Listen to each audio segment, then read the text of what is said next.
I'm Paul Cartwright. My father was Judge Albert Cartwright, once Lieutenant Governor of the state. He was killed 2 years ago in a mysterious accident. We were not only father and son, but friends. The shock of his violent death still haunts my mind. My nights are troubled by strange dreams.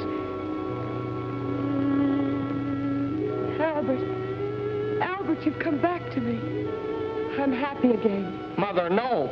This man isn't father. I thought my happiness was gone forever, but you've come back to me. Mother, listen to me, Mother. Don't waste your breath, Paul. She can't hear you. I am your father now. You're not. You're not my father. Dorothy! Dorothy! What is it, Paul? Dorothy, speak to Mother. Tell her he isn't father. Tell her. Of course he is. Look at the lovely bracelet he gave me. Isn't it beautiful? Has a lion's head. Dear Father, thank you. Thank you so much. Train. Stop the train!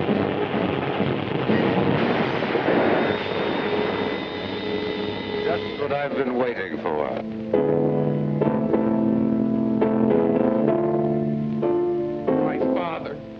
The train! You! Mother! Mother! Mother! Paul. Paul, wake up! It's you, Doc. The way you were yelling, I thought a wildcat had broken in. What's the trouble, nightmare? Yeah.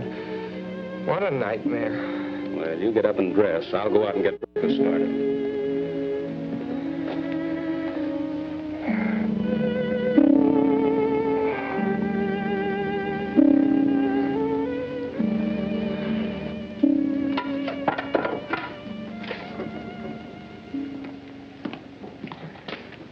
Fall to, Paul. Here's your breakfast.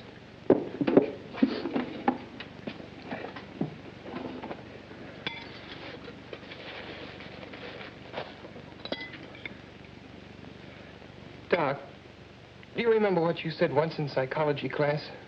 About the phenomena of dreams foreshadowing future events? Yes. But to healthy-minded people, a dream is just a dream. Come on, Paul. There's nothing like an early start for good fishing. Doc, I'd like to go home today. Home? Why, Paul, what's the matter? I'm worried about Mother. Now, look, you're not going to let a dream spoil our outing, are you? Why do you suppose Mother didn't want me home for the holiday? Oh, she probably had some reason. Now, get on with your breakfast. I'd like to tell you about this nightmare I had, Doc. Well, all right, if it'll make you feel better. Let's finish our eggs, and I'll get the tackle, and you can tell me on the way down. Hmm? He said, you have hallucinations. Come with me. I'll take care of you. And he held onto my arm. That was when you woke me up. Quite an extraordinary dream, but easily explained. At the inquest after your father's death, you remember, the engineer on the train testified that he caught a glimpse of the Acme Trucking Company sign as the truck pulled away. Although nothing's been seen of it since, it still remains the only clue to the unsolved mystery. Naturally, it would be impressed upon your mind. Oh, yes, but... And the Schumann Concerto was your father's favorite composition, if I recall correctly. But it all seems so real, and I remember every detail. The bracelet, the abandoned farm buildings, and the things this man said, like, it's just what I've been waiting for. And the terrible danger to Mother and Dorothy. Forget it, Paul. You've been working too hard at school. This is a perfect way to relax. Hey, they're jumping like crickets. Come on.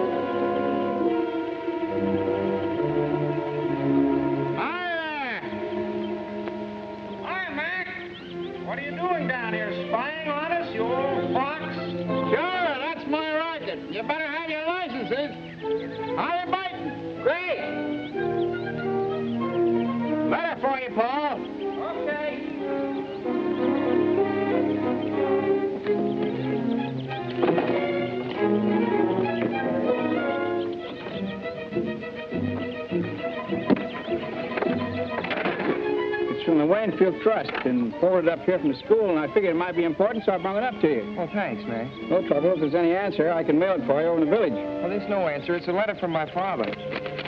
Huh? Say, you're not pulling my leg, are you, Paul? Oh, no, Mac. Dad left a series of letters with the office of his estate. I get one every few months. Well, I'll be doggone. Leave it to the judge to think of something like that. Uncanny smart that man was. Well, you want to read that sort of private.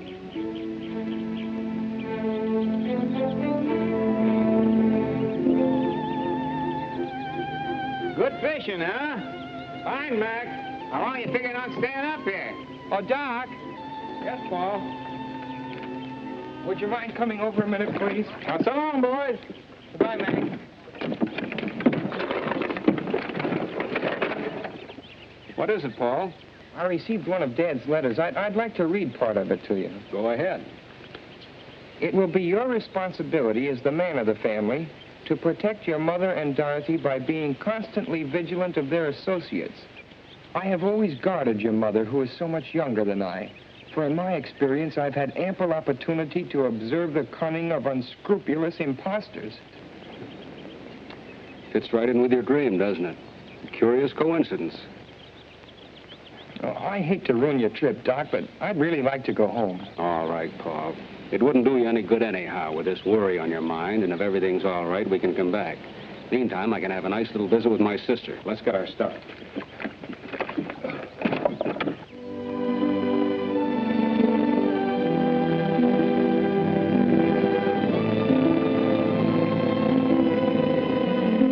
Thanks a lot, Doc. You're welcome, Paul. You can reach me at my sister's. Okay, so long, Doc. Hello, Ben. Mr. Paul, well, this is a surprise. Oh, I got kind of homesick. How's everything, Ben? Well, everything's about the same so far. Where's my mother? Mrs. Virginia, she went over to the club to have lunch with Mr. Curtis. Curtis? Well, who's he? Well, he's been coming around here every day for the past month. You mean he's been coming around to see Mother? He sure ain't been coming to see me, no, sir. What's he like, Ben? Well, he's a fine-looking man, nice talking, too. But it ain't exactly my place to venture an opinion, no, sir. You don't like him? Well, you see how it is. Being with the judge so many years, I got to know just what folks he like and don't like. And I kind of suspect this Mr. Curtis wouldn't be on the list. No, sir. I see. But don't you take no preconceived ideas from me, Mr. Paul. Tain't constitutional. Like the judge used to say, to exert undue influence on the bench. No, sir. That's right, Ben. I better take your bag upstairs. Should I run you a bath, sir? Oh, never mind. I'll just take a shower. Yes, sir.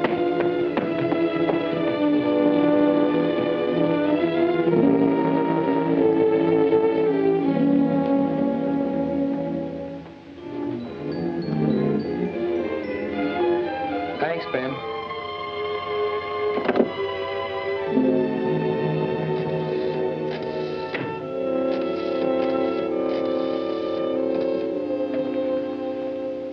Hello, George. Yeah? Well, for God's sakes. Well, where are you? Well, why didn't you let me know? Come on over. I want to talk to you. It's confidential. Okay.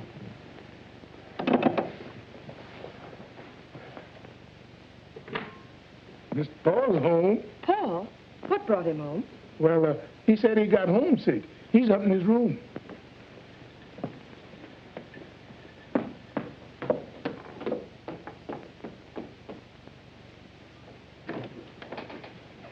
Paul, darling. Hello, Princess. Didn't you like the fishing? Oh, it was all right, but I wanted to come home. Well, I had so many engagements, dear. Of course, if I'd realized Come that... clean, Mrs. Cartwright. Who's the Romeo? Benjamin told you. Well, his name is Brett Curtis, and he's most charming. You know, I haven't even been slightly interested in any man since your father died. But I must admit I like this one. You'll meet him tonight at dinner, and I want you to like him, too.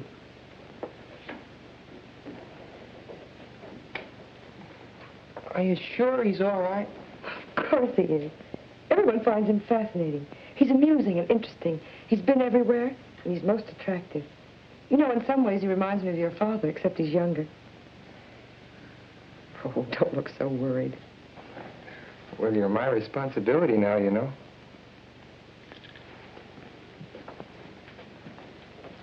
Paul, you know how lonely I've been.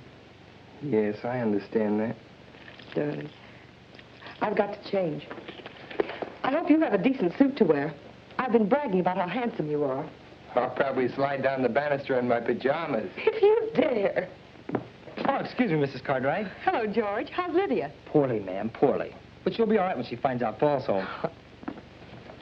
Hiya, Paul. The old grind. Gosh, I'm glad to see you. What's all this confidential business? How about this guy my mother's got in tow? Oh, him. Well, what gives? Does he rate? By me, strictly poison. Dorothy and I are washed up on account of that guy. Oh, George, says she, you're so crude and callow. Why can't you be more like Brett? Smooth and sophisticated. Women, they get on my nerves. Sounds like a purely personal reaction, George. I'm after facts. Is he solid? Well, all I know is what I hear at keyholes. Mom and Dad say he's a cosmopolitan. But for my dough, he's a first-class... Oh. Hello, sis. Hiya, small fry. Hello. Well, what happened to the fishing trip, Paul? Canceled on account of family affection. What's with this Curtis I've been hearing about? If you've been listening to George, you can just ignore it. Brett's positively out of this world, and the princess is mad about him. Yeah, and so am I. Well, at least he has manners, which is more than I can say for some people. Of course, it must be quite a shock to realize that one simply doesn't measure up to civilized standards. See what I mean? You know how we used to get along. Now where am I? Oh, take it easy, George. It may blow over. Nah, she'll never be the same. And I'm too old to change. There he is now. Brett, how are you? For me? Oh, you're too divine, Brett, really. Bring some flowers, a big droop. That. You'll simply turn my head. Turn her head, I'd like to wring her neck. She thinks he's a great wit, but nothing I say is funny anymore.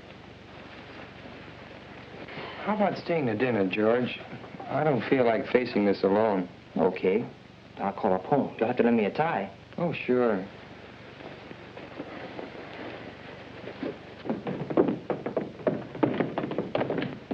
Gosh, do I look all right? Maybe I should have gone home and changed. You'll do. How nice you both look. Paul, this is Brett. How do you do? I'm glad to know you, Paul. Of course you know George Hanover. Hello, George. I've been hearing quite a lot about you. Well, Mother and Dorothy have been giving you quite a build-up, too. Well, I hope you won't hold it against me. I feel as if I'd met you somewhere before. That's because Brett looks like Father. Oh, I don't think so. Except maybe his nose a little. Thanks, Paul. I'd rather not look like anybody but myself. Paul is a great deal like his father. I understand you have his talent, too. Maybe. A speck of it. I've been reading one of his books on criminology. My friend, Professor Muehlbeck, the psychiatrist, recommended it to me. The professor thinks your father had a brilliant mind. Well, Father's best book was never completed. I hope I'll be able to finish it for him someday. I knew you two would like each other. Dinner served, ma'am. Dorothy? Paul, I have everything you want. Dorothy. Oh, I it's nice they're to be really Beautiful. I thought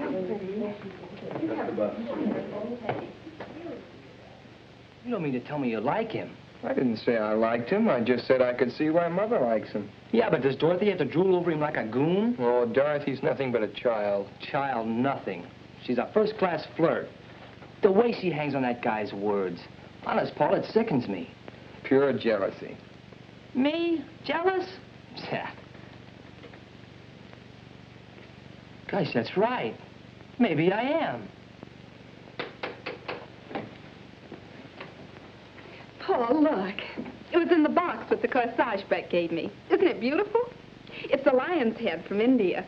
Brett has such divine taste. Well, don't you like it? Nice girls aren't supposed to take jewelry from strange men. He's not a strange man.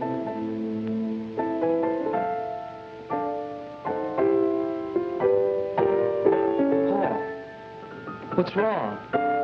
You're as white as a sheet. I feel kind of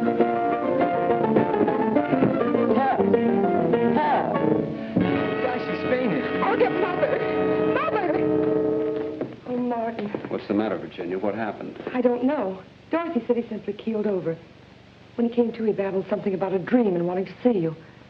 He seemed all right at dinner time. Let me see him. Feel better? Say, you know, I had an uncle once. He used to get fits. They had to put a spoon in his mouth. Hello, Doc. Well, young man, what's this all about? Darling, what is wrong? Nothing, Mother. If you don't mind, though, I'd like to talk to Dr. Benson alone. Well, I guess I'll barge along home then. Hope you feel better, chum. Well, I'll be okay. See you tomorrow. Right. You look feverish.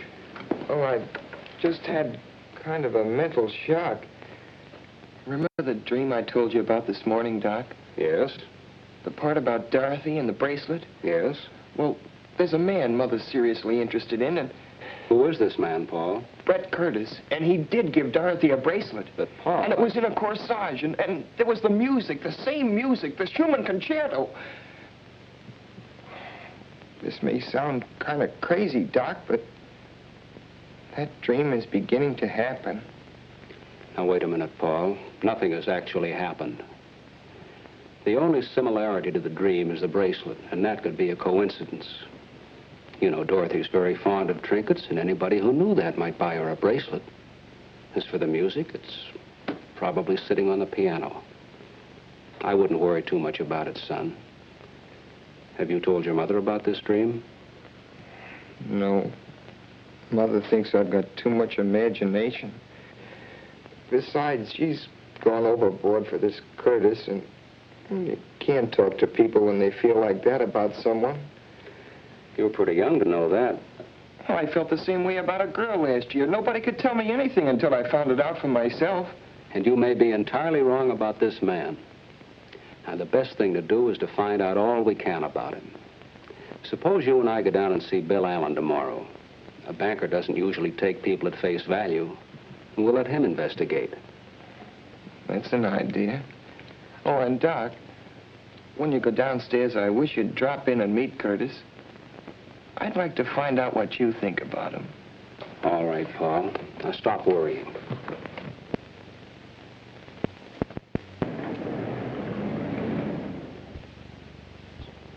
Come on, Paul.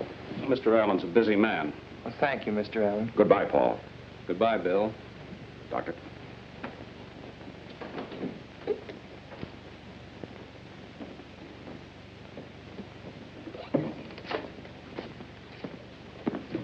Good morning, Curtis. Well, good morning, Doctor. Hello, Paul. How are you feeling? Oh, I'm fine, thanks. You certainly gave us a scare last evening. I hope you've laid down the lot with him, Doctor. What he needs is more fresh air and exercise. Well, you can't pass exams on fresh air. Not in my school. No, Paul takes his studies very seriously. Come along, Paul. Good morning, Curtis. Goodbye.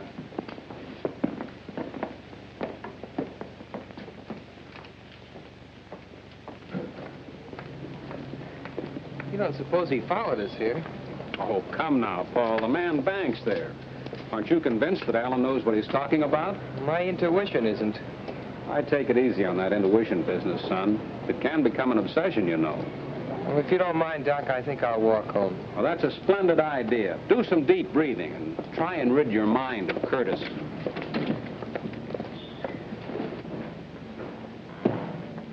Hi there, Doctor. Going anywhere near the club? I go right by there. Hop in. Oh, thanks. It's a nuisance to find a taxi when you want one. I don't drive myself. That's unusual. I thought everybody drove these days. Well, I was in rather a bad accident when I was a youngster, and it made such an impression on me that I never learned to drive. Where's Paul? Oh, he decided to walk home for the exercise.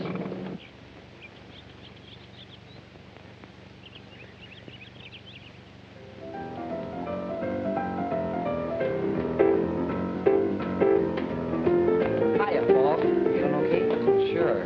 What gives? Well, the gang's here, and we're going down to the river to watch a boat race. Kind of thought you'd like to come along. Hello, Lydia. Oh, Cartwright. Well, if you aren't the absolute limit, not letting me know a thing about coming home.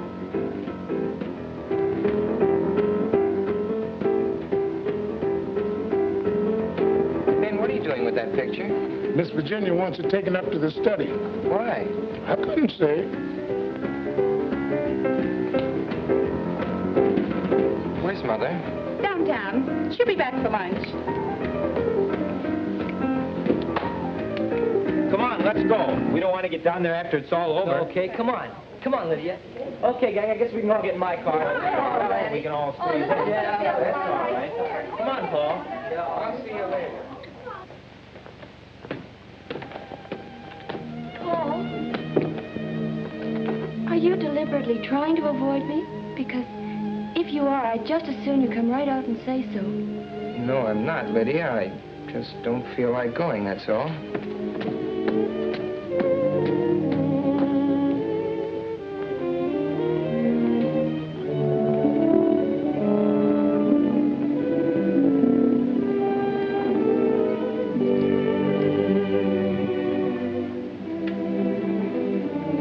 I'm sorry, sir. I sure did hate to move the judge out of his place. Well, maybe this is where he'd rather be, Ben. He spent most of his time up here anyway. Yes, sir. He looks so alive. Almost as if he could speak. I wished he could.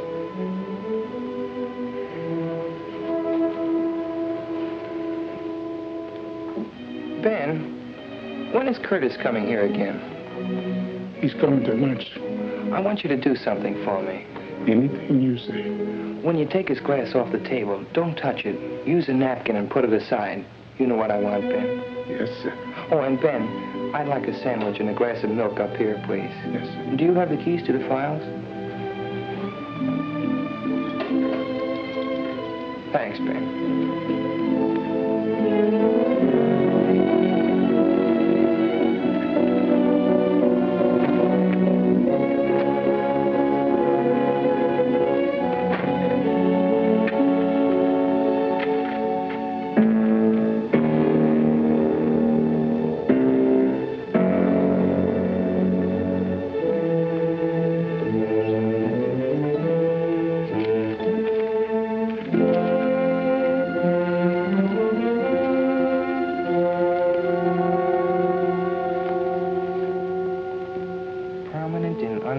Crimes is the record of Claude Barrington, an amazingly clever and dangerous individual.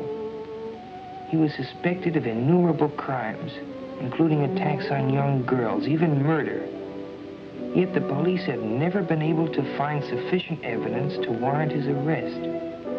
His quick disappearances, the failure of witnesses to identify him, the lack of fingerprints or photographs, indicated a marked talent for crime. Suspicion first fell upon Barrington when in 1932 he married a wealthy young widow, Cecilia Gordon, who was drowned within 6 months of their marriage, leaving him a substantial legacy. However, no evidence could be found to prove that Barrington was in the vicinity at the time of her death. Paul, darling, what are you doing up here? Reading up on something in Dad's files. It's such a lovely day. You should be outdoors.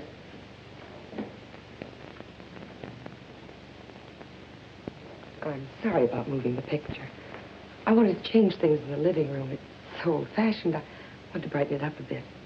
It's all right, Mother. Paul, are you going to make things difficult? I haven't said anything. It isn't what you say, it's your attitude. Why don't you like Brett? I just don't want you to make a mistake, that's all. How much do you know about him? Everything. He's told me all about himself. Paul, why are you so mistrustful? I received one of Dad's letters yesterday. Maybe you'd better read it.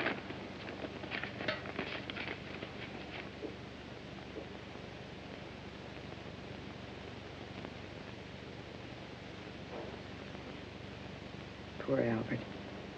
He saw so much of crime and wickedness, he was bound to become overcautious. Now I understand why you're so anxious, dear.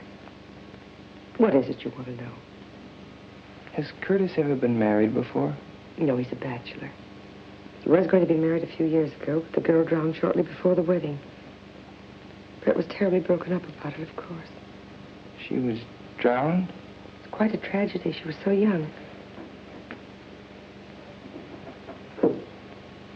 Well, Paul, anything else?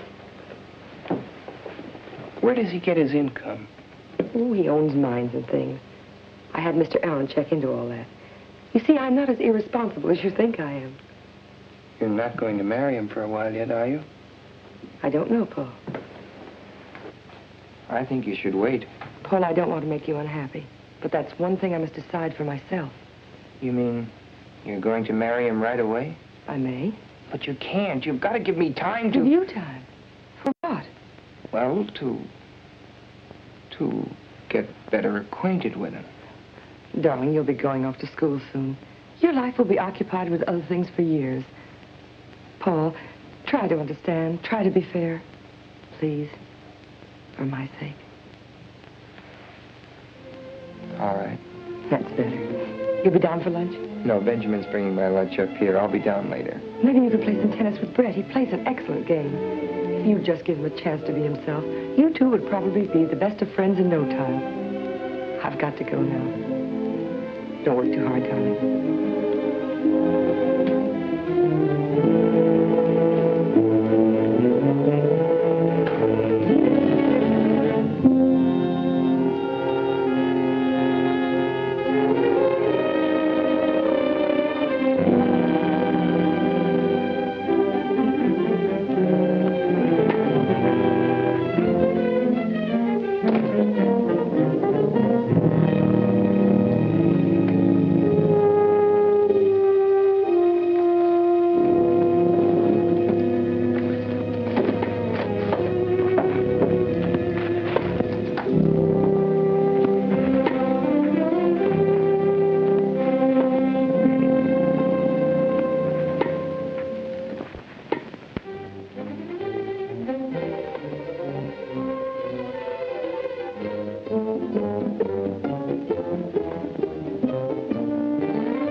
Okay, how was the boat race? Keen. The Blue Moon won. You should have come with us, Paul. Lydia's furious. Oh, she'll get over it. I've got too much on my mind. Any lunch left for me, Ben? There's sandwiches and milk in the breakfast room, Miss Dory. Oh, thanks, Ben.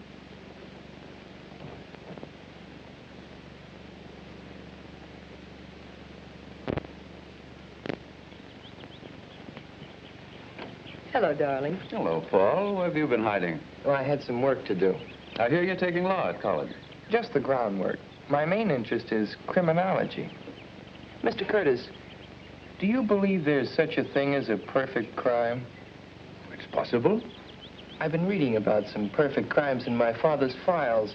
He believed there were more undetected criminals at large than have ever been caught. Well, I shouldn't be surprised. The police have their limitations. What a morbid conversation. Brett, it's too bad you've changed. You could have played some more tennis with Paul. I wouldn't have time, darling. I promised to go up to Middleborough and look at some property for a friend of mine. Oh, Brett, why couldn't we drive you up? The ride would do Paul good. Oh, that's nice of you, Virginia, but it'll take hours to look at tracks, and I'll be talking business. I'll phone you when I get back. I'll walk down to the gate with you. Do, Paul. Goodbye, Brett. See you later, darling. Understand you've traveled a lot. Well, yes, I've always been curious about what was beyond the next horizon. Ever been to Nevada? Yes. Magnificent country it is, too. Makes a man wish he could paint. You'd like it. What's Reno like? Oh, that's indescribable. It's a hodgepodge of Wild West and Wild East. Cowboys, divorcees, mink and mustangs, Jude ranches, and the real thing all shuffled together. I'd like to see some of those old ghost towns. And a real silver mine. Well, I have an interest in several mines. Perhaps we'll take a trip someday. Do you know Colorado? Quite well. Waynfield must seem pretty tame after those places. I've seen pretty much everything worth seeing. I'll be glad to settle down right here. Well, goodbye, Paul. See you tomorrow. I hope we're going to hit it off together. So long.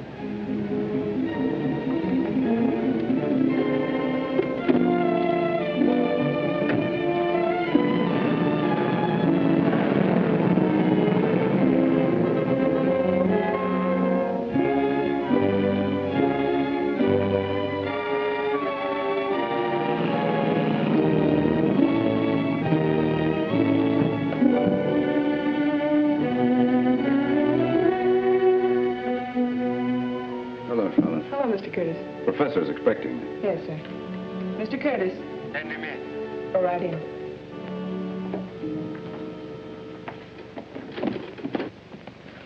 Good afternoon, Professor. Hello, Curtis. Well, how does it go? There's a new development. The boy? Yes, he came home unexpectedly. Hostile? Definitely. A neurotic type. Interested in criminology. He asks a lot of questions. Remarkably intelligent for his age. I have the feeling he knows more than he should. Does his attitude affect her? It hasn't yet. But he's a persistent little devil. This morning he made inquiries about me at the bank. Nothing to worry about there. Everything is in order.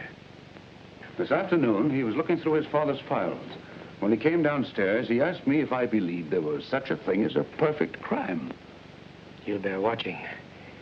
Has she accepted you? She hasn't yet, but she will. What's the girl's attitude? Oh, Dorothy. A complete conquest. A little beauty, too. Be careful. I warned you before. That weakness of yours will ruin all our plans. Don't worry. Nothing will ruin our plans. I waited a long time to get back at Cartwright. I'll make them pay for his meddling interference if it's the last thing I do. You'll do as I tell you. Don't forget, I'm in this, too. Perhaps I made a mistake. Perhaps I should have kept you as a patient instead of making you an associate. Don't forget, I'm concerned with the financial outcome in this case, not your personal revenge. You have nothing to complain of. Everything's working out. The boy is the first hitch. He sounds like a subject for mental analysis. You might suggest it to the mother. Sometimes these cases destroy themselves. The important thing is to get the wedding over with as quickly as possible. When you are legally in possession, we can take care of him here. Funny, that thought was in my mind, too. But why wait till I'm in possession? As her husband, you would be in a position to comfort her. As her fiancé, such a tragedy might cause a revulsion against you. That's true. Therefore, you must lose no time. The stakes are high, and there's constant danger if the boy is following the Barrington trail. Barrington is legally dead. Fortunately, so is the judge. However, fools and children sometimes stumble upon details which even the most careful strategist has overlooked. I had better meet the lady as soon as possible. Meanwhile, you must impress her with my professional distinction. Understand? Perfectly. Now, be careful. If you can't accomplish this within the week, our relationship shall revert to that of doctor and patient. I'm spending the weekend with them. I'll have her consent before Monday.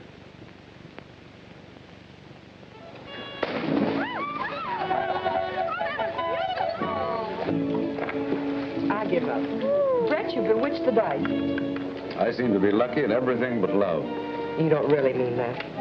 Virginia, why do you keep putting me off? You promised me you'd give me time to think it over. You know how much I care for you. We've both been lonely. Why should we put off the happiness of being together? Brett, the wine is wonderful.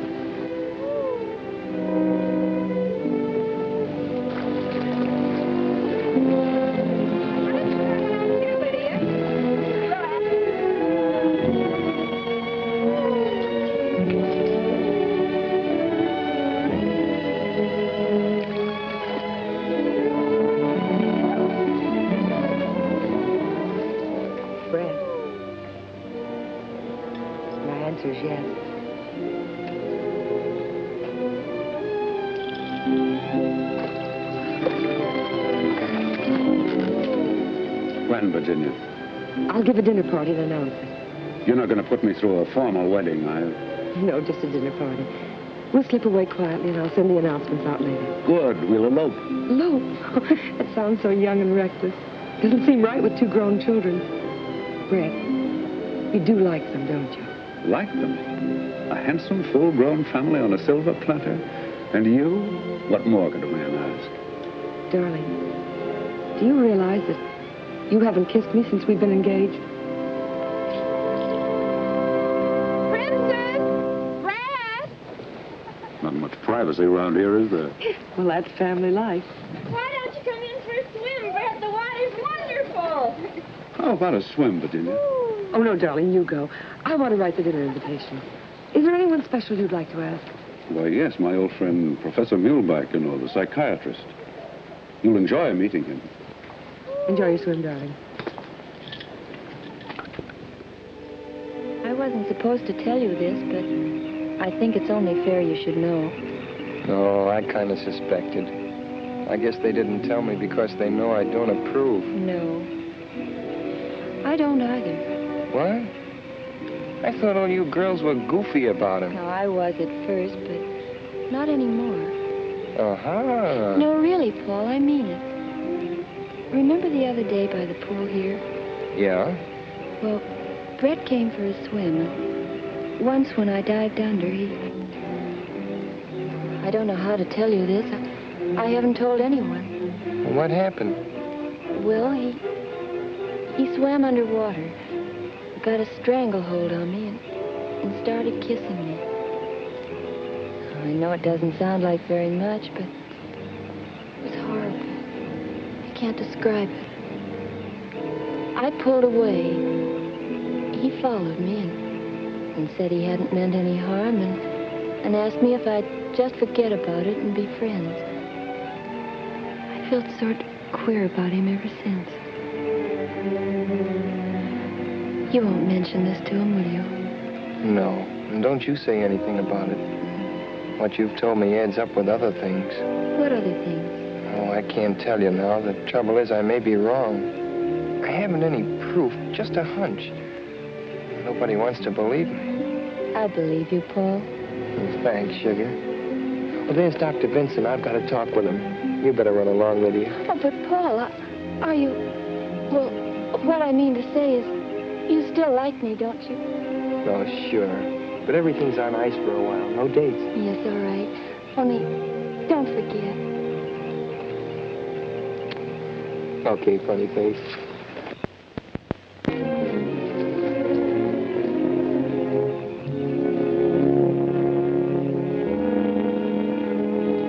Hello, Paul. They're announcing their engagement. I suspected as much. What have you found out? Nothing unfavorable to Curtis. Mr. Allen gave me these answers to some inquiries he made. After reading them, you'll probably agree it looks like a clean bill of health. Well, that may be so, but Lydia just told me something. Would you mind coming up to my room a minute, Doc? Not at all, Paul.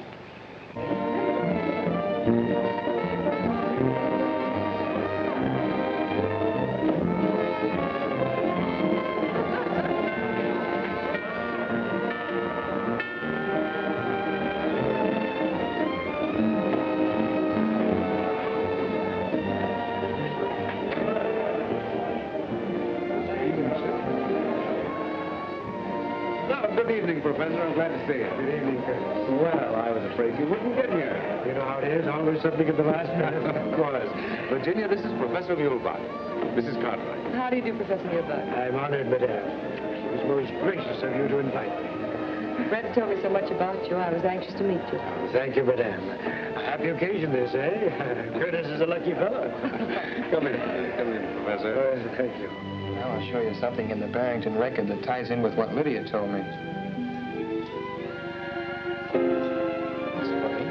This drawer was locked. It's been opened. Maybe you just thought you locked it. No, I'm sure I locked it yesterday. I hadn't opened it since. Curtis was here, too. May I come in? Or is this a private huddle?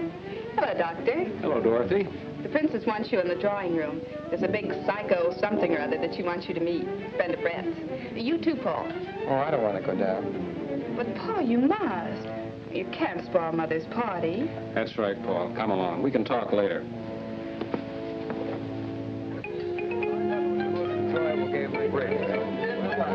However, I must say that I think that we won that rubber.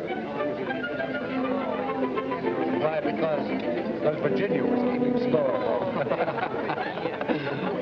Mrs. Arithmetic is delightful. She subtracts by counting backwards on her fingers. 10, 9, 8, 7, 6. That means 10 minus 5 equals 6. Well, that's right, isn't it? Of course it's right.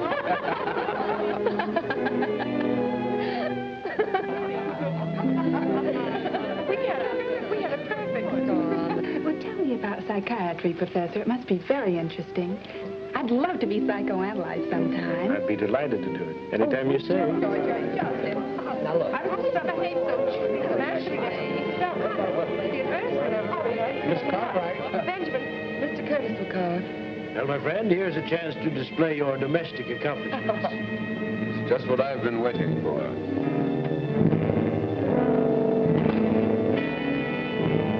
It's just what I've been waiting for.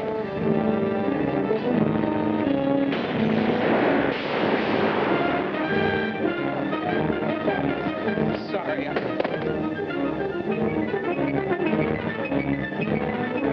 don't feel well. You stay here, Virginia. I'll take care of him. Paul hasn't been himself lately. An extremely sensitive boy, madame. I would like to talk to him. I have been most successful with the juvenile neurosis.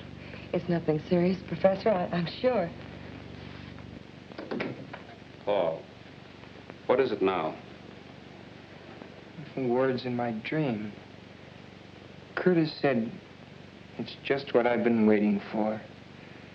When he said that, I could hear the train coming and then the crash. Gosh, Doc, it's spooky. It's got me.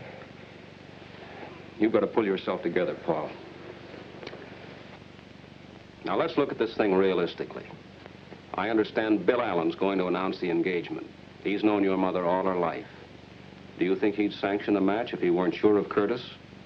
I can't figure it out. Maybe I'm going wacky, Doc, but I could swear he's Barrington. Barrington's dead, Paul. I don't believe he is. But it's too fantastic.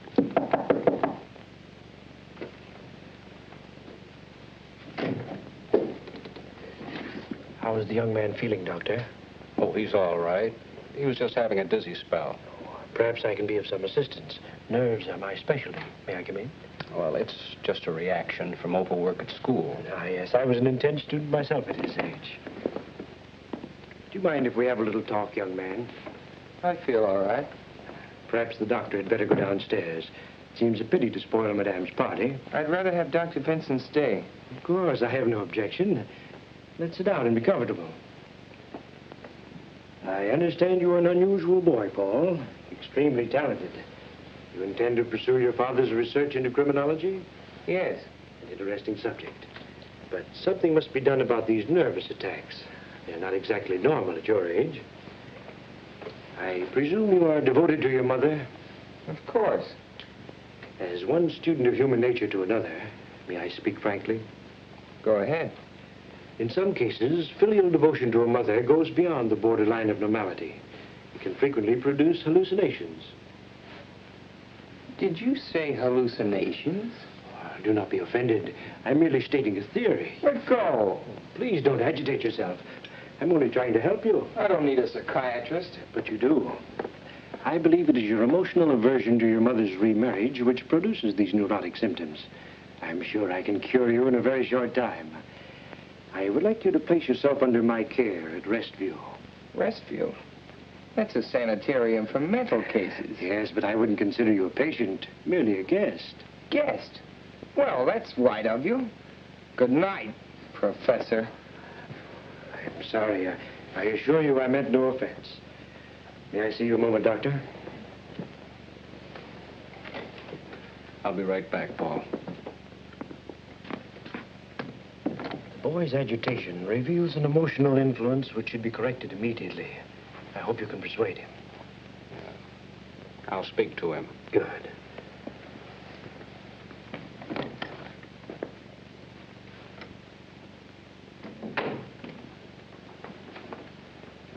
Well? The same words as your dream, weren't they? It's extraordinary.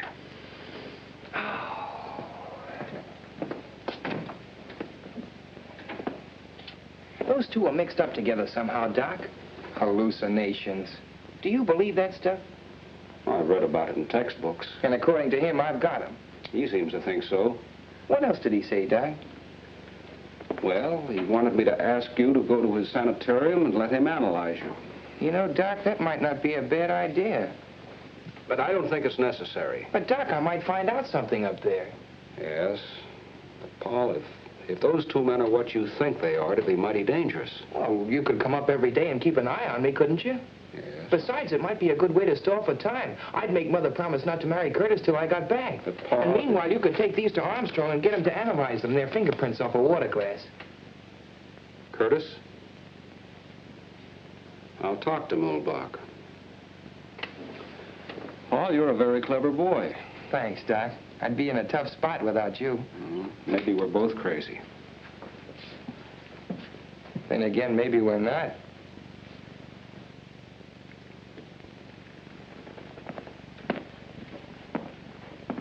It's a lovely room, isn't it, Paul?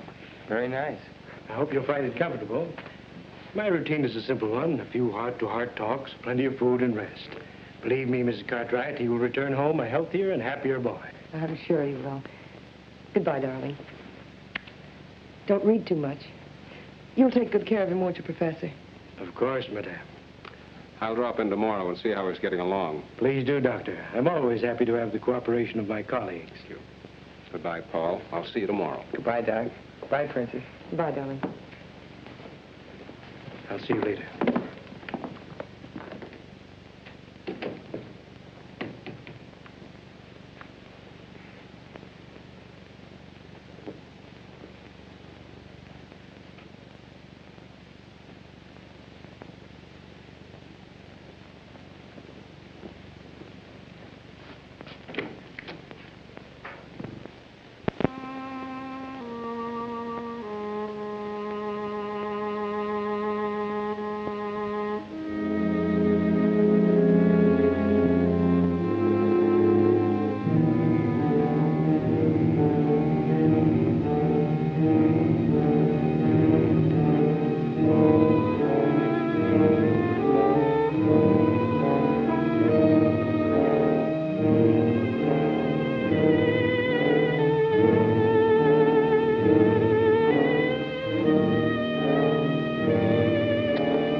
Could I call outside, please? I'll get the number for you. Well, I forgot my tennis shoes. Do you happen to know where I could get a pair? I'm sure Professor Muehlbach can lend you some. Thanks.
Come in.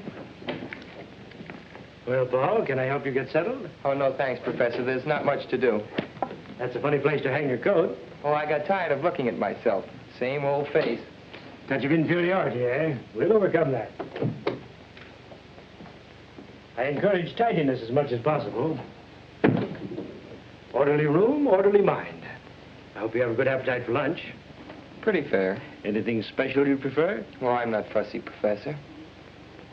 That's a nice garden you have. Gardening is my hobby. I'm very proud of my flowers.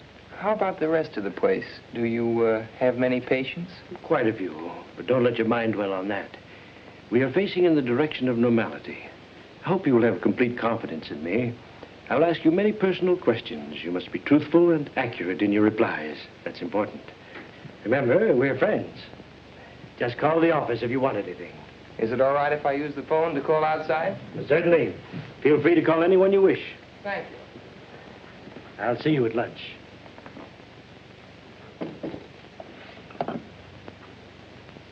I'd like to get Waynfield 1531, please. Hello, Vixen. What's mixin'? Oh, Paul, where are you? I'm up at Middleborough getting my brain unscrambled. It's all very scientific. Cures hives and hangnails and improves the disposition, it says here. Are you missing my kissing? Was that some kind of code? No, just juvenile vernacular. What, please, is the significance? Young romance in the modern manner. Romance. I see.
What are you doing here?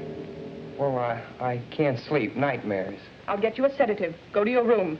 We don't permit the patients to wander through the corridors at night. Well, I'm not a patient. I'm a guest. I must admit the boy puzzles me. I can learn nothing from him except that he suspects you. I'm sure he knows you're Barrington. How he arrived at that conjecture, I don't know. From his father's files. I found the Barrington folder in his desk. The boy's as persistent as his father was. I won't be in a clear until I get squared with the entire family. It'll be quite ironic, won't it? The elusive Barrington, married to the widow of the Honorable Judge Albert Cartwright. He won't be if Paul can help it. Right now, his main idea is to delay the marriage. He's managed that already. She promised him not to marry me until he returns. There must be some way to overcome that. Find some pretext to leave town, then persuade her to join you. You should have sufficient influence to overcome her promise to the boy. I will detain him here as long as possible. As soon as I have word from you that the ceremony has been performed, this troublesome opposition can be eliminated.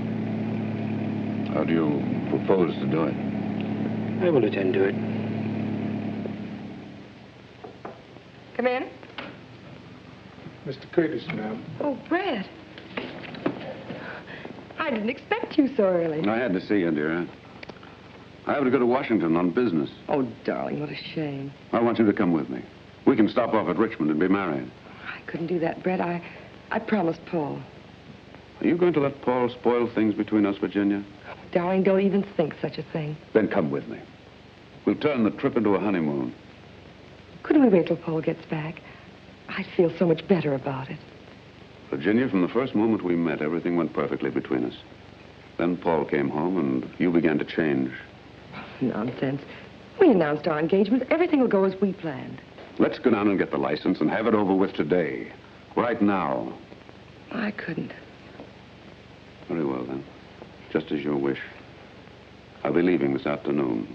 I'll be gone for several weeks. Brett, do you really have to go? Perhaps it'll be just as well if you have time to think this out alone. I want you to be sure of your feelings, Virginia. But I am sure. You know that. Then why not marry me and stop worrying about Paul? I can't help being concerned about him, Brett. He's my own boy. But he's getting the best of care. Muleback will have him well again in no time. Let's call him up and find out how he's getting along. Of course, he's doing splendidly, madame. You have no cause to worry. No need to delay your marriage. Allow me to offer my felicitations. Goodbye.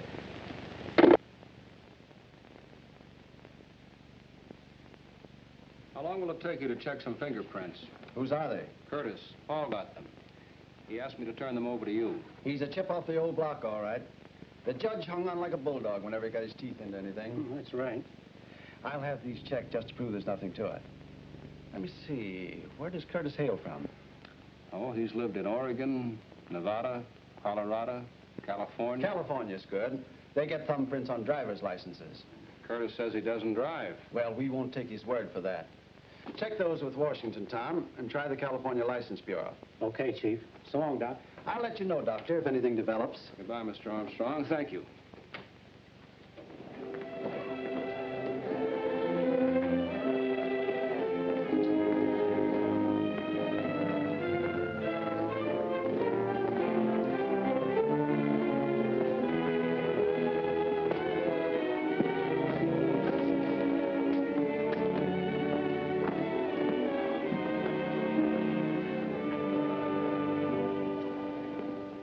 The door was not locked? Why should it be? Sometimes we lock doors as a precaution against somnambulism. Miss Farber notes here that you complained of having a nightmare. Can you tell me about it? Only that something dangerous was going to happen. Do you have such dreams often? Yes. Can you remember anything definite about them? The train, my father's death. I dream of that often. I understand, of course. Shocking accident. It preys on your mind. It wasn't an accident, Professor. It was murder. That was never proven. You have some theories on the subject? Yes. Indeed. I should be interested in hearing them. Well, I'd rather not talk about them now, Professor. It gives me a headache. Very well, Paul. Now, what would you like to do by way of diversion? Oh, I see you have some binoculars. They must be good ones. They are excellent. Would you like to examine them? Could I? Of course. Go right ahead.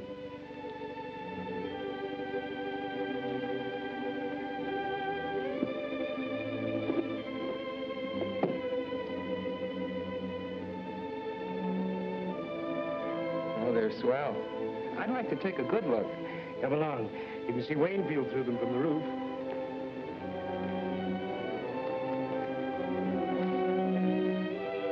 There's the county seat down there. From here, you can see Waynfield.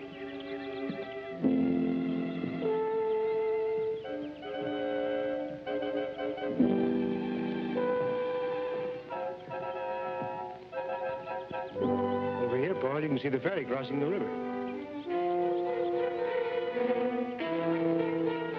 What's that building down there?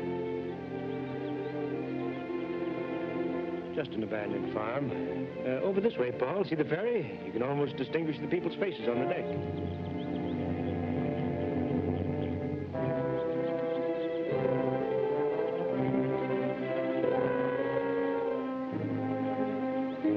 Nice binoculars. Yes, they are. Well, there's Dr. Vincent. We better go down. Yes. Would you mind going to your room? I'd like to have a talk with the doctor. Then I shall send him to you.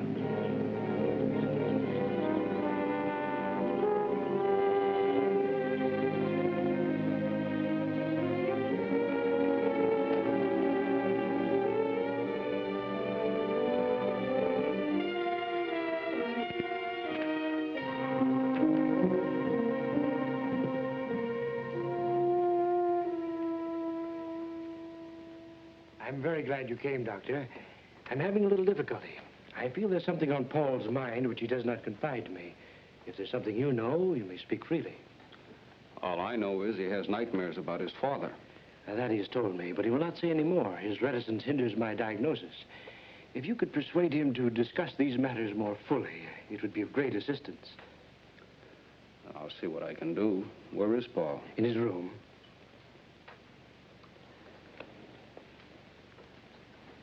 Show Dr. Vincent to Cartwright's room, please. Thank you.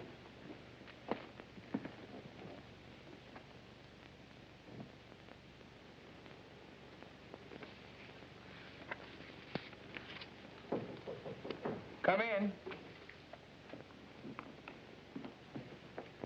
Hello, Doc. How are you, Paul? Sure glad to see you. How's Mother? Oh, a little worried about you. Otherwise, all right. I saw her this morning. Well, Professor Muehlbach's a good host. I'm enjoying it here. That's fine. Oh, look, Doc, I found something in Plato I'd like to show you.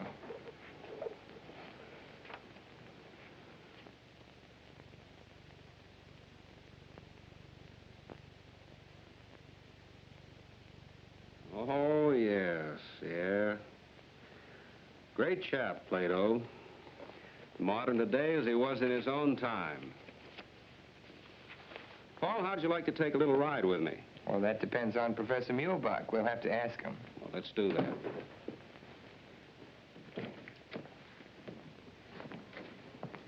Well, how do you find your patient, Doctor? He looks rested, but I'd like to take him for a drive in the fresh air so he won't feel shut in here. That is, if you have no objections. Not at all.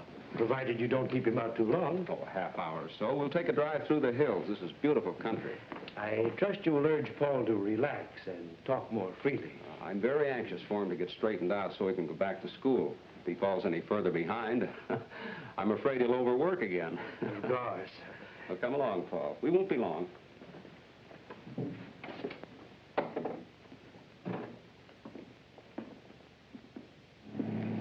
That was luck. I didn't think he'd let me go.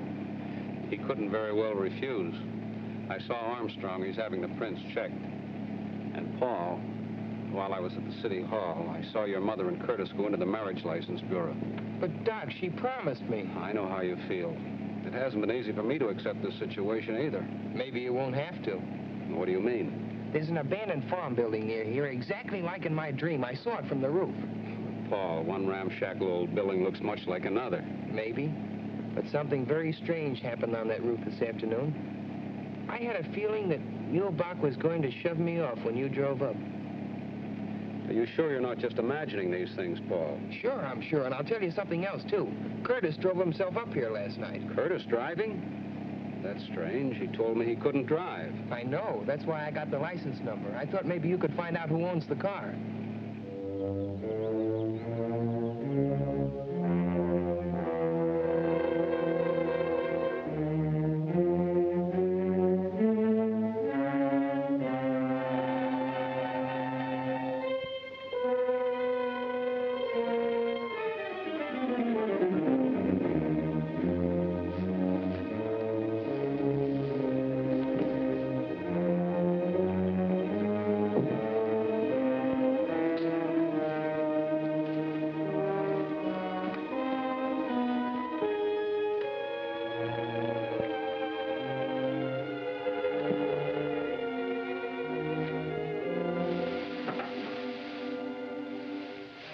that? It looks like... Jiminy, a part of a motor. Give me a hand, will you, Doc?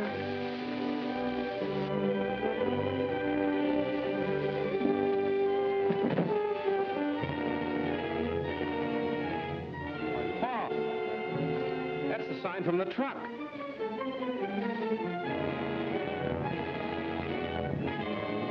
Son, you certainly called a turn on this one.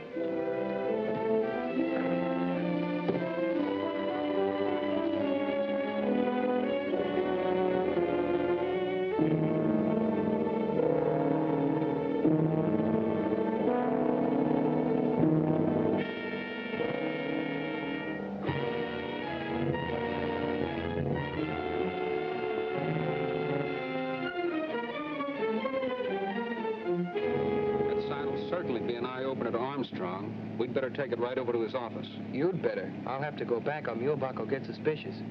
You'd better stop here, Doc. I'll walk the rest of the way. No use taking any chances with that evidence.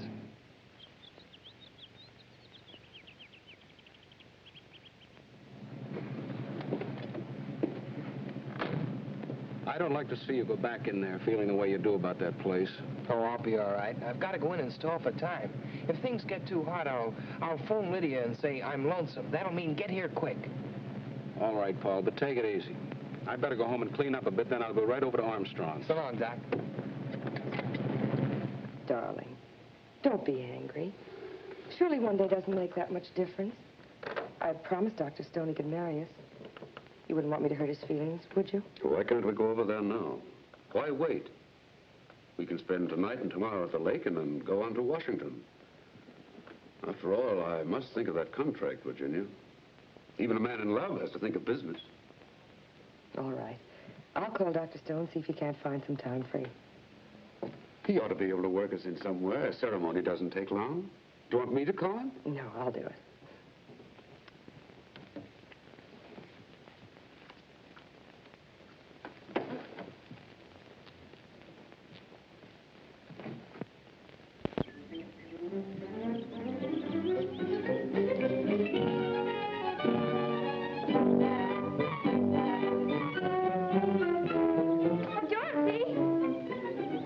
Hello, Lydia.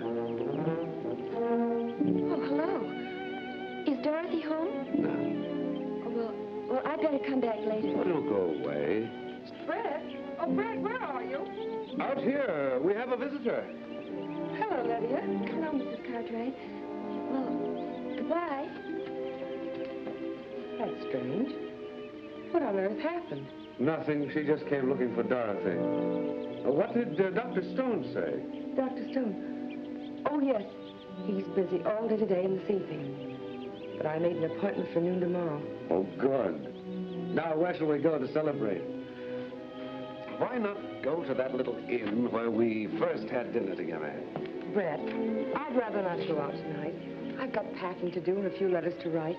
I'll just have dinner on a tray in my room with Dorothy and tell her the news. She goes back to school on Monday, and I won't have another chance to see her. I hope I may look forward to your exclusive attention on our honeymoon, Mrs. Curtis. Well, you shouldn't call me that, not yet. It's very unlucky, you know. With all the luck I have, I can afford to be reckless. I'll phone you later, darling.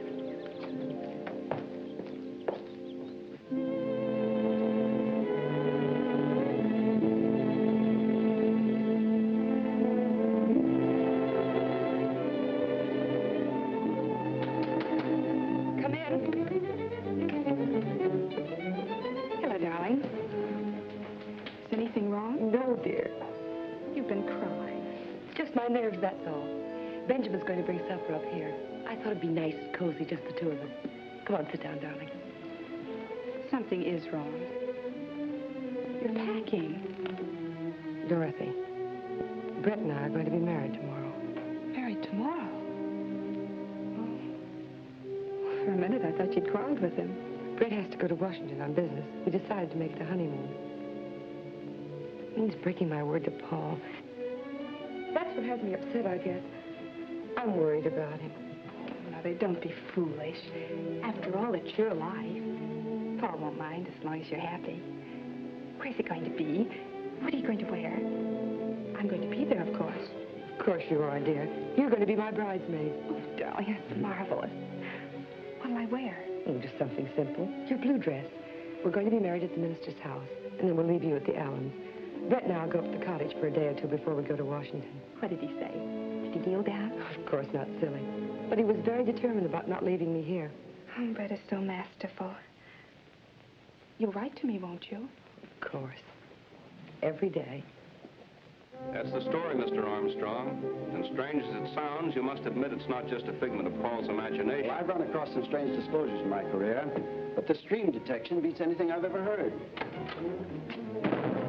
Want me? Yes, take a look at that. Hey, where did this come from? Paul Cartwright dug it up on an abandoned farm at Middleborough, near the Mulebach place. Well, I'll be doggone. All we need now is the truck that goes with it. Better start a search up there. Send a car out. Any news on the fingerprints? No, not yet. Put in a call and speed it up. Miss Barber, didn't you get that number yet? It must answer. Lydia's waiting to hear from me. Hello? Hello?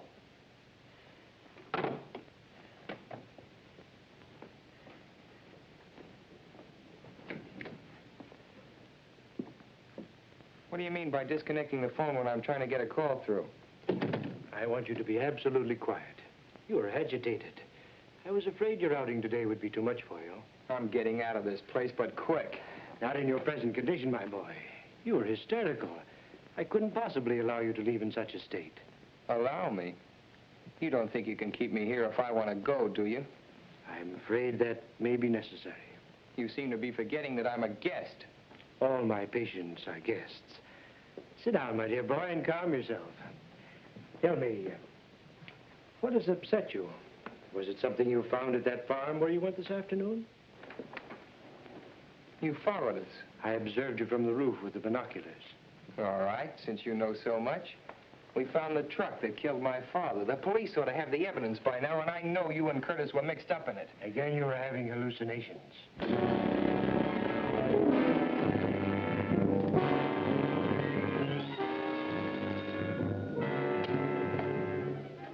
Hello. Oh, hello, Professor. Where have you been? I've been trying to reach you for the past hour. I went to the station for tickets. We're being married tomorrow noon. That's impossible now. I'll explain when I see you. Meet me in half an hour at the east end of the golf course. I'll be there.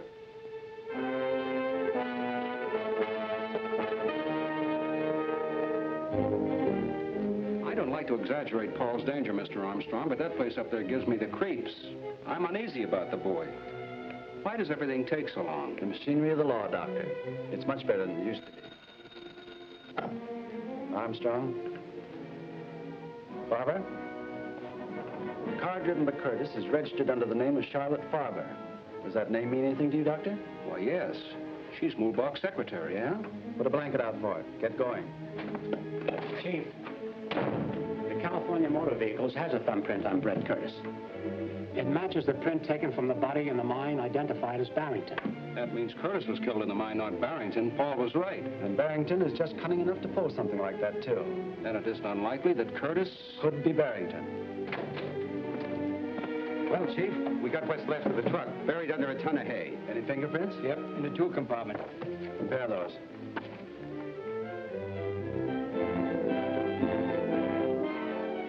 They match all right. They match the Curtis prints Paul got from the water glass. Well, are you satisfied? Go to the country club. Pick up Brett Curtis. Suspicion of murder. Cartwright case. Right, Chief. We've got to get to that boy, Armstrong. Mulebach and Curtis are working together, and there's no telling what may have happened to him by this time. Get me in the Mulebach place at Middleburg. Now, don't worry, Doctor. We'll find out in a few minutes.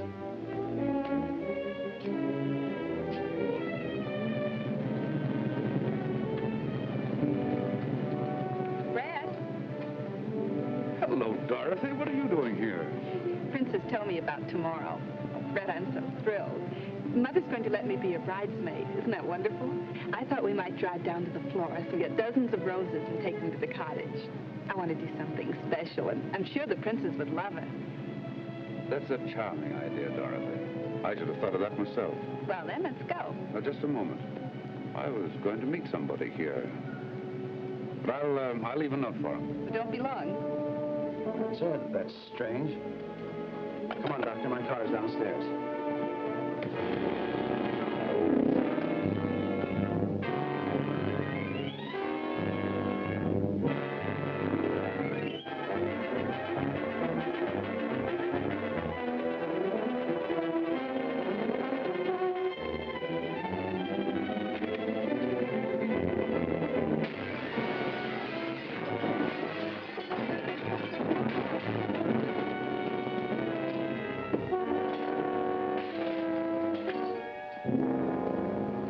Professor Muehlberg? Yes? Mr. Curtis asked me to give this to you.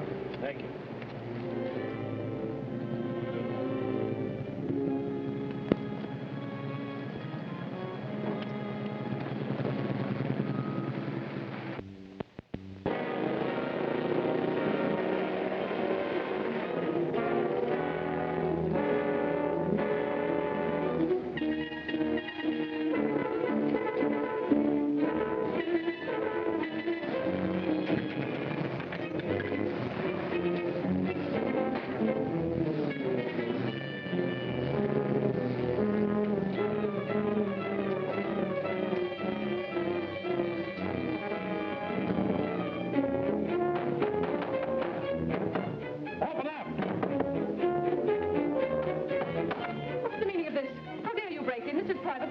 Sure, we know. We're just nuts looking for a padded cell.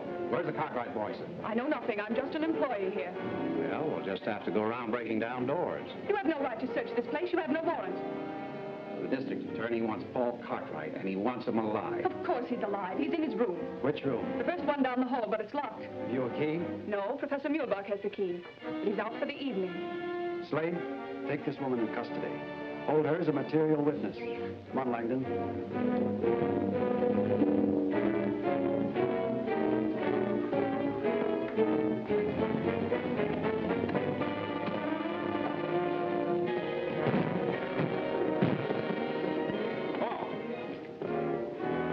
Too late. I'm not so sure. Look at this. Good boy. He got away. I hope. There's no connection here. We can call from the switchboard.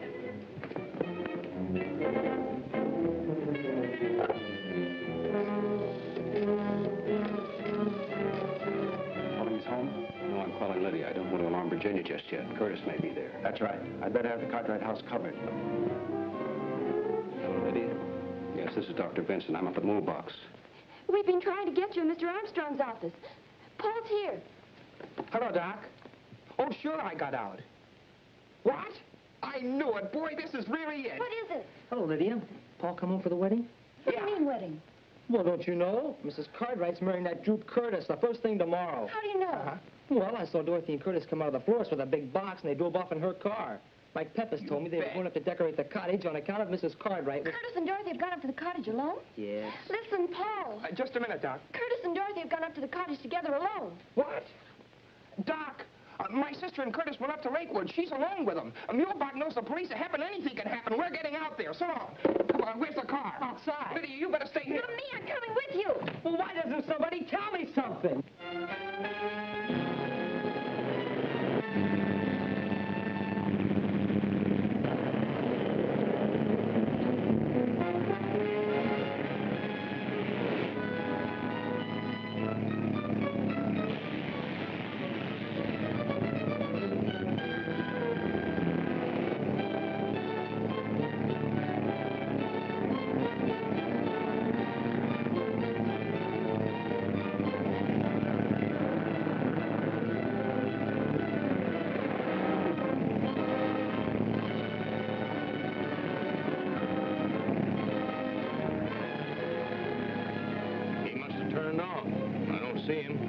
Better backtrack.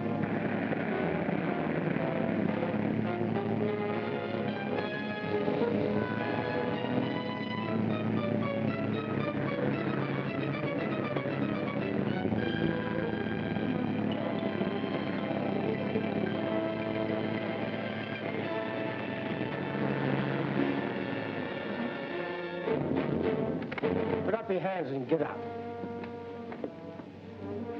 What's the meaning of this? You're under arrest. This is an outrage. You must be mistaking me for someone else. Come along. Get it. Good, the princess will arrange them all over again. She can make flowers look as if they just grew out of a vase. Well, we better be starting back, Brett. What about a ride in the launch? It's perfect out on the lake. There are a million stars floating on the water, and the crescent moon looks like something out of Omar Khayyam. Brett, you are the most romantic person. Most men around here never even heard of Omar Khayyam. If they did, they think he's a Turkish wrestler or something. Mother's really lucky. I'm glad you think so. Why are you looking at me like that? Because you're very lovely in the moonlight. Oh, everybody is, but I adore compliments. The best I ever got from George was, oh, come on, you look all right. You know, Brett, I've grown out of that crowd. I don't know what I ever saw in them. I'm really quite poetic at heart. Only it's positively lethal to let anybody know about it in our crowd. They simply jeer. I heard a car, didn't you? Probably out on the main highway. Don't hold my arm so tight. Oh, I'm sorry. Steps are so uneven, I was afraid you might fall. Really, Brett, I think we better not. I must be getting back. Mother will be worried. Where's your spirit of adventure? I thought you were romantic. All right, but we won't stay long.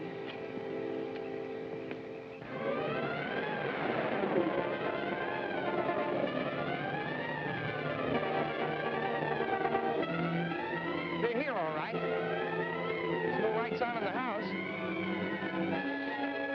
There's a light in the boathouse.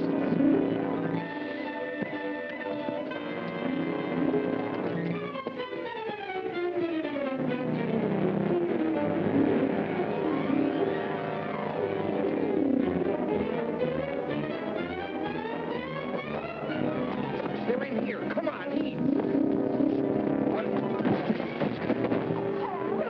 All right, Barrington.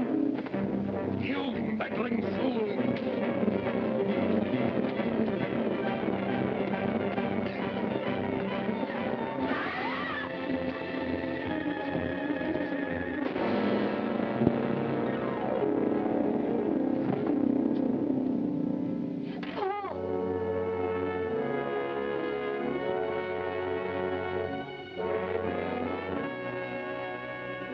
It's clearing now. Look, Mother, we can see ahead. No, Virginia. Don't look back. It's all over.